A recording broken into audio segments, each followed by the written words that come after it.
Juan Kapitulo 6, versikulo 35. Si Jesus miingon kanila, "Ako mao ang pan nga naghatag sa kinabuhi. Ang muari kanako dili nagayod gutomon, ug ang mutuo kanako dili nagayod uhawon." Ang mga puno Pan sa kinabuhi. maglikon unta sa mong pagtuo ug gagaka kami sa pagtuman sa imong mahal nga kasuguan. Naginuman na kaninyo.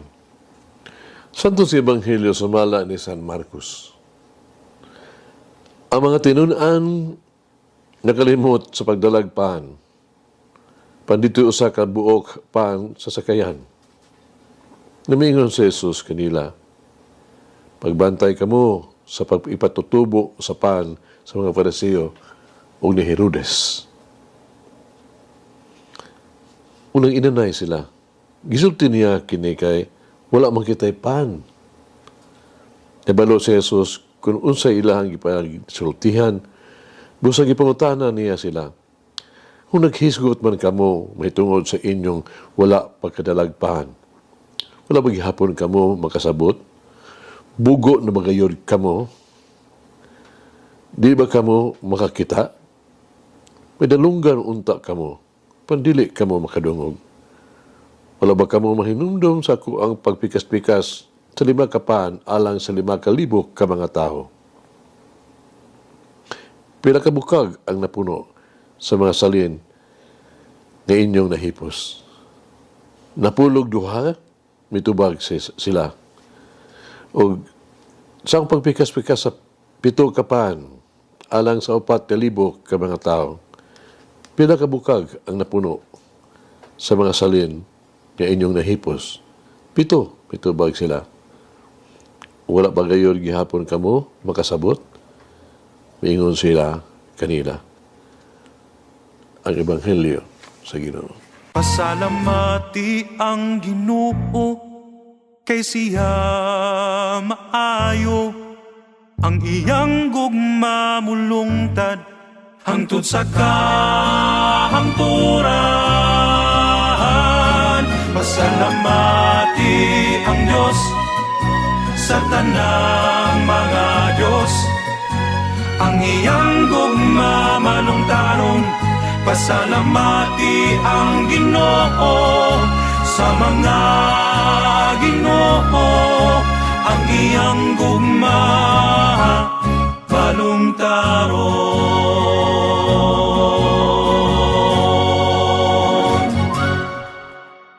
Uban kang Jesus wala gyud tay kabalakan. Ang libadura, in English pa ang leaven, o kasto ang pinulungang binisiya ka ng ipapatubo ba sa pan. Sa mga Pariseo, nagpakita nga sa pagka-mini sa ilang pagka-Diyos nun. Dinhi ang libadura, ipapatubo, nagpasabot, na taphaw nga pagpakita sa pagkareliyoso. Samta mga Pariseo, nagkapuliki pag-ayaw silahang kalikukan sa obserbasyon sa relihiyon, napakya sila sa pagsabot o sa magdumili sa pagdawat sa tinuol nga kahulugan sa mga pulong o sa mga buhat ni Jesus. Busa, giingnan ni Jesus ang iya mga tinunan na magbantay batok sa libadura sa mga Pariseo, sa libadura ni Herodes. Pisidaan sila ni Jesus, pero dili gayon sila masayluan, no? Na mawaha sa katuyuan. Sa rason, luyo sa iya mga milagro o matilagdanong mga buhat. Uban siyang pagpangutana, wala ba yun kamo makasabot? Gihangyo ni Jesus ang iyang mga tinunan sa pagsalig kaniya sa pagtuo sa iyang mga buhat. Kirtian sila ni Jesus, nga uban kaniya, wala na sila'y kahadlukan, wala'y angay kabalakan. Ang ikinahanglan nilang buhaton, mao lamang ang pagtuo kang Jesus, pagsalig kanunay kaniya. Buwan lamang kang Jesus, na kita makapanaw ni ining kalibutana, nga walay kahadlok, walay kapiligruhan, uban niya sa tuang kinabuhi, labi na sigurado ta og malampuson. Uban lamang kang Jesus, nga kita mahimong luwas o makahigawas sa mga litag sa sala ni Satanas. Di lamang kang Jesus ato makaplagan ang tinuod nga kalipay o makabaton o dayong kalinaw. Ubang kang Jesus, wala tayo ang kabalakan. Karon ang Ebanghelyo, karon naghangyo ka nato sa pagtuo diha ato ang kasing-kasing nga si Jesus, dili lamang mutagbaw sa to ang physical nga panginahanglan, kagagutom, kung dili upaika pa gyud siya usab sa to ang espirituhanong kinabuhi. Si Jesus di lamang mohatag kanatog physical nga pan, kung dili mohatag usab kanato sa kinabuhi. Og kini atong gipaambitan diha sa Eucharistia sa atong pagsaulog sa Santos nga misa. Si Jesus naghatag kanato sa kahigpitan sa kinabuhi o kumplito sa tuang mga buhat sama sa gipasabot sa libro sa numero nga 7. Gipili kita ni Jesus isip iyang bag-ong katawhan, isip iyang bag-ong mga disipulo. Kaya numero 12 usab, no? Sa versikulo 19, nagpasabot sa 12 ka tribo sa Israel, sa katawhan sa mga tao sa kalibutan. Si Jesus naghangyo ka nato o nag-awhag ka nato sa pagtuo, sa pagsalig, sa dili pagduha-duha sa iyahang paagi o sa iyahang mga pulong. Busa, mutuo kita, ibutang ato ang paglaom, diha ra gyud kaniya. Dawaton na to ang iyahang gisulti, buhaton ang iyahang gisugo. Sigurado na uban ni Jesus, ang tanan mahimo gyud maayo. Ang tanan nga to ang buhaton mahimo makalipay, mapuslanon, ug kini ingon na to magantihon, will be rewarded. Uban kang Jesus, di lang kinahanglan nga kita mangutana ug magduha-duha. Magabili lang kita uban ni Jesus, umusalig kaniya. Umakabot nato, kita magkahimo og daghang kaayong mga butang. Tugilanon kini sa usa ka goldfish, no, nga naa sa aquarium, usab sa kalanggam hiya sa hawla. Ang istorya ni silang duha. Ang goldfish miingon, o ako unta makaduyan o makalupad sa hawla sa langgam. Ang langgam usab nangandoy sad, kung makalangoy lang unta ako ni anang aquarium nga adunay bugnaw nga tubig. Natuman ang ilahang mga pangandoy. Usa ka tingog ang miingon kanila, sige, mahimo kamong magbayloay og mga dapit. Kung mga goldfish, mga isda, hala, makasaka na kamo ni anang hawla sa langgam. Kamu sa mga langgam, hala, makalangoy na mo sa maong aquarium. Busa, nagbinayloay sila dapit. Pan, wala sila mga lipay. Wala matuman gud ang ilang gipangandoy. Ulahin na kaayo ang ilang kaalang kanila, nanahibalo, nga ang matang usa kanila, adunay iyahang dapit ang ay kaniya. Munang nangamatay silang duha. Hagit kinabuhi. Kinala nga, kanunay natong mutuo nga ang Diyos mihatag kanato, ug usa ka piho kaayo na grasya.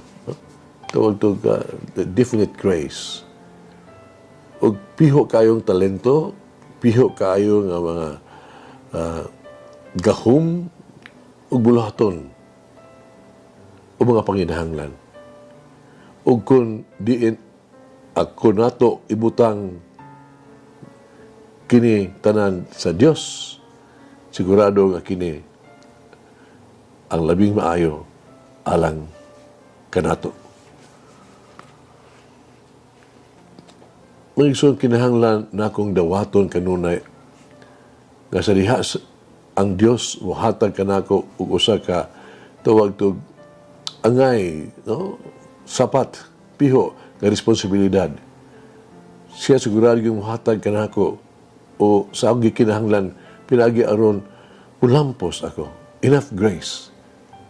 O kumusaad ang Dios siguradong tumanong giniya. Magampo kita. Nga akong Ginoong Hesus, akong panabang ako ang mananambal, nangamuyo ako sa imong grasya, ugiya alang sa mga tao na nagduha-duha.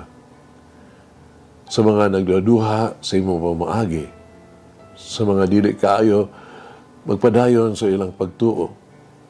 Buhata ang usa ka butang palihog o Ginoong Hesus aron sa paglig-on kanila o pagkamaunungon kanimo. Abliya ang ilang mga mata na makita nila ang imuhang pag-atiman kanila. Pasigaa ang ilang mga hunahuna. Haron, may baluan ang imuhang gamhanan nga gahom. Nasiga sila sa pagduol kanimo, pagdawat sa imuhang kabubuton. Duhagang ilang mga pagtuog, himua sila nga musalig kanimo lamang. Amen. Mamamahere, teach me to welcome the leaven of the divine word. Ang pagpatubo sa pulong, balaang pulong sa Diyos sa akong kinabuhi. Gumalangin ang Diyos magagahom sa tanan, Amahan na Espiritu Santo. Amen. May the Lord of the divine mercy bless us all, heal us from all diseases and suffering. Ayun unta niya kita, tanang mga sakit na sa lawas, o sa kalag, body and soul. In the name of the Father, the Son, and of the Holy Spirit. Jesus, I trust in you. Amen. Whoever eats the bread of life will never hunger, says the Lord. Kay galaan inyong nabati ang pagpaambit ug hamubong pamalandong sa pulong sa Dios pinaagi sa tulumanon pan sa kinabuhi nga gidumala ni Monsignor Daddy Silva. Hangtod na usab sa sunod higayon, daghang salamat. The bread of life.